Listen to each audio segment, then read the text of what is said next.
Reforger, just like ARMA 3, is brought to life using mods, and I have spent the last 6 weeks searching high and low for the very best mods that take the game to the next level. Why the last 6 weeks? Well, I'm glad you asked. I've been preparing to launch my own ARMA Reforger unit alongside fellow YouTuber Hapless. Our intention is to push the boundaries as far as what is possible in terms of realism and player performance as we enter the new era of ARMA, and we can only achieve that by using the very best mods available, and so I have compiled a list of 13 mods that I believe are at the apex of what is currently available. Since it seemed to be a popular format in my last mod list video, I will break it into 3 categories: gameplay, quality of life, and immersion. And we will start off with gameplay. These are mods that generally improve the gameplay experience, and first on the list is RHS Status Quo. Now, to be honest, I'm probably a bit of an RHS fanboy, but it just seems like there are always people who release mods that serve the same purpose as RHS, but RHS is always just that little bit better. And with 20 years of ARMA modding experience under their belt, it is no wonder these guys have yet again hit the nail on the head. Status Quo is, well, the status quo, and just like in ARMA 3, it adds the US Armed Forces and the Armed Forces of the Russian Federation as playable factions and adds a bunch of weapons, equipment, and vehicles used by those two militaries in the modern era. With sleek and punchy weapons, realistic radios, and some of the best vehicles available in the game, this mod is a must-have for anyone looking for a realistic experience set in the modern era.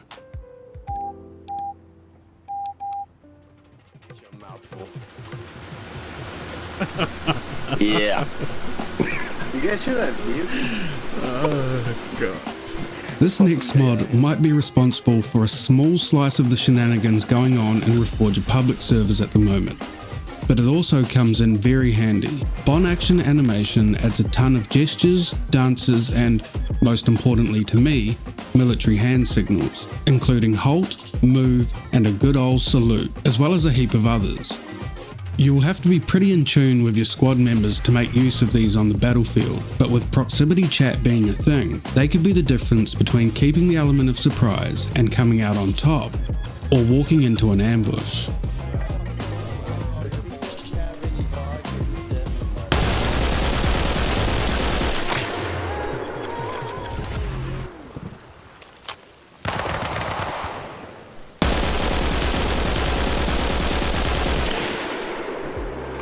Next up is Ace Anvil. By their own words, the developers of Ace are following the lead of Bohemia Interactive and treating Reforger as a testbed. This means you will find a few things you wouldn't normally expect from an Ace mod, as well as the usual suspects we all know and love from ARMA 3. As was Ace 3, Anvil is completely modular, meaning you can turn off the parts you don't like. However, this time round, the different Ace functions have been made into separate mods. The full Ace Anvil suite includes the following: Backblast. This produces an overpressure zone behind a launcher, potentially knocking out or even killing friendly soldiers. Carrying. This adds the option to carry incapacitated unit. Chopping. This allows you to use the entrenchment tool to chop down trees and bushes. Compass, which displays bearing and cardinal when a compass is focused. Finger, which allows players to point in a direction with their fingers. When they do so, people within a 10-meter radius by default can see a ping in the pointed direction. Trenches. Ace Trenches extends the E-tool with the ability to place dirt covers. And finally, Ace Medical.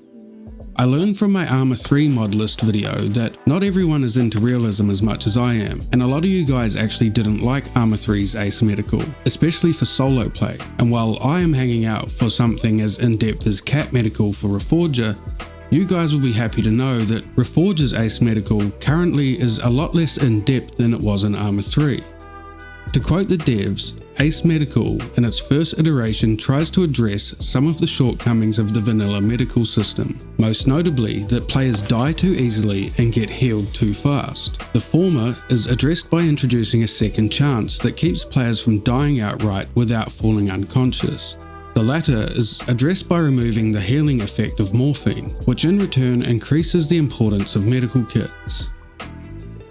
Other features include wounds causing pain, which is visible through a white flash screen effect and can be treated with morphine, epinephrine injector with a yellow cap which speeds up wake up of incapacitated units, and supply usage of medical kits and healing power outside of medical facilities can be configured by the server. Next up in the gameplay category is Project Redline. This mod adds a bunch of UH-60 Black Hawk variants, and the quality is basically indistinguishable from the vanilla choppers. As much as I'm a big Huey fan, this mod is a must-have if you plan on running any modern era ops or scenarios. This next mod is a bit of a wild card, but for what I am doing with my realism unit Spore, and for any of you CQB nerds out there, it is freaking amazing.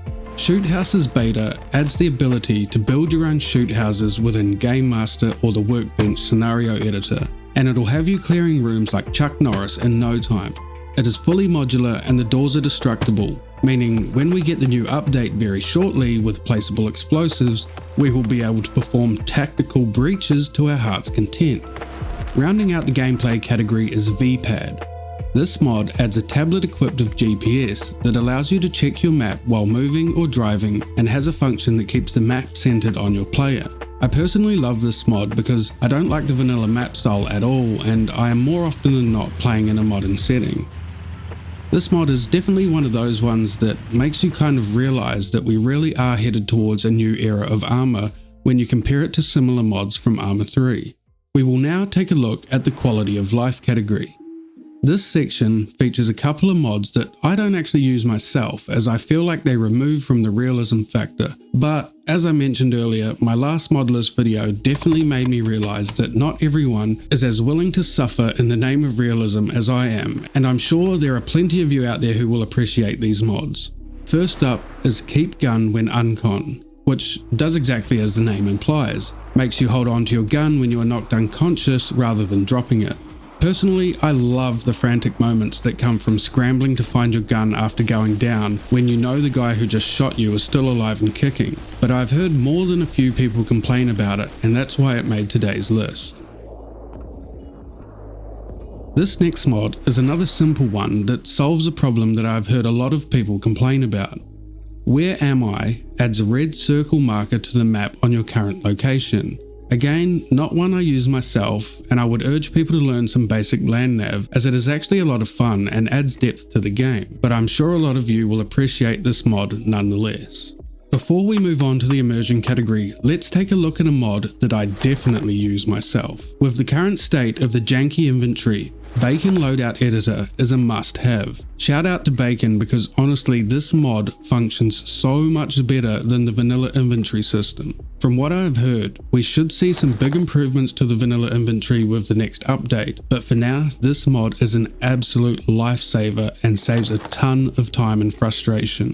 Now we move into the immersion category. These are the mods that add that wow factor and make you feel like you are living the experience. Impressively, all 4 mods in this category today are made by the same guy, and when combined they create a far more immersive and punchy gunplay experience. And first up is Enhanced Weapon Immersion. This mod adds realistic recoil and dynamic weapon sway. We then have better hits effects. This improves the particle effects of bullet hits and explosions. Next is better tracers, adding more visible tracer effects.